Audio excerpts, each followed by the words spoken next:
مزید ویڈیوز پانے کے لیے ہمارے چینل کو سبسکرائب کریں اور بیل آئیکن کو پریس ضرور کریں۔ آپ خوش رہیں، آباد رہیں، یہی دعا ہے میری اللہ سے۔ السلام علیکم ورحمۃ اللہ وبرکاتہ۔ میرے پیارے ناظرین، یہ دنیا کی زندگی کھیل تماشے کے سوا کچھ نہیں ہے۔ زندگی تو آخرت کا گھر ہے۔ کاش وہ لوگ یہ بات جانتے ہوتے۔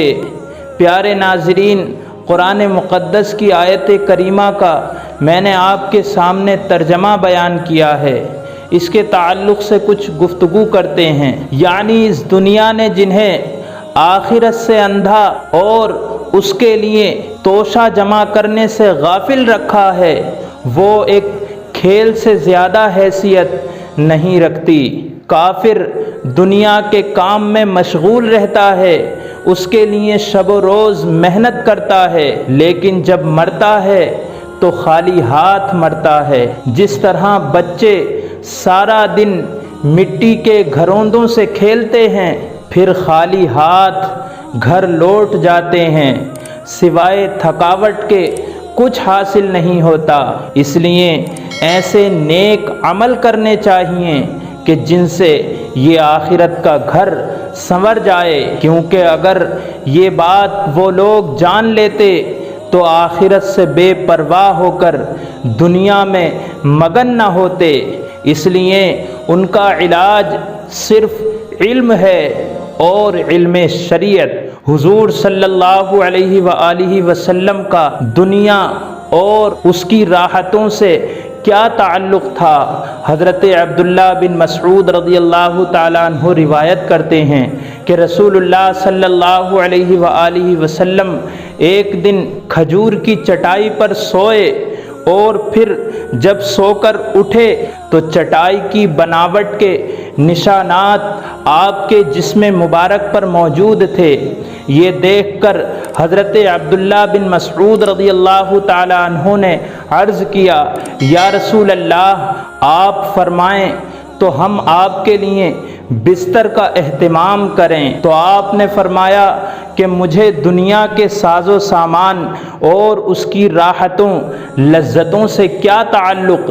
میرا تعلق دنیا کے ساتھ بس ایسا ہے جیسا کہ کوئی سوار مسافر کچھ دیر سایہ لینے کے لیے کسی درخت کے نیچے ٹھہرا، پھر اس کو اپنی جگہ چھوڑ کر منزل کی طرف چل دیا۔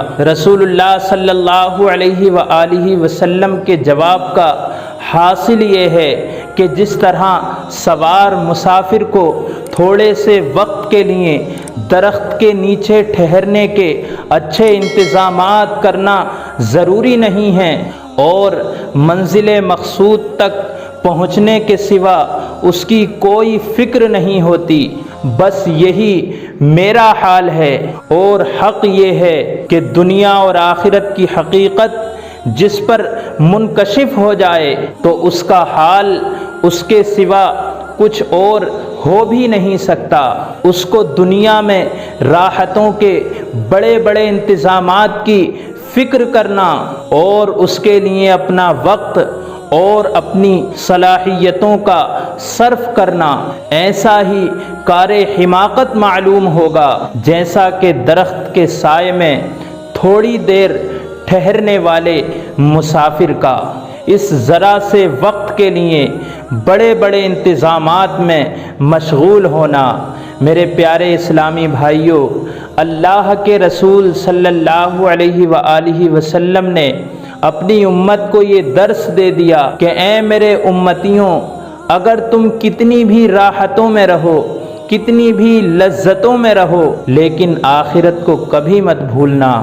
اللہ نے فرمایا ہے قرآن مقدس کے اندر، کل نفس ذائقۃ الموت، کہ ہر نفس کو موت کا ذائقہ چکھنا ہے۔ اللہ رب العزت ہمیں آخرت کی فکر کرنے کی توفیق عطا فرمائے، آمین۔ السلام علیکم ورحمۃ اللہ وبرکاتہ۔